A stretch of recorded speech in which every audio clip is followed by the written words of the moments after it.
পাশে কৃষ্ণনগরের এখানে একটা ড্রাগ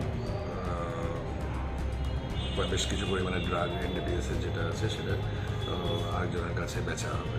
তখন ওইখানে আমাদের সিভিল ডিফেন্সের লোক ছিল, তারপরে তাদেরকে আটকাবার পরে এরপরে আমাদের ইউনিফর্ম পুলিশ যায়, গিয়ে ওখানে আমরা ওর ব্যাগ থেকে একটা ব্যাগ পাই, ব্যাগের মধ্যে থেকে 3 সাবান কেসের মতো যে প্যাকেটগুলো থাকে ভর্তি হেরোইন আর প্রায় 1000 খানেকের মতো এমটি ভাইলস পাওয়া যায় এবং 3 জনকে আমরা ওখানে ধরি।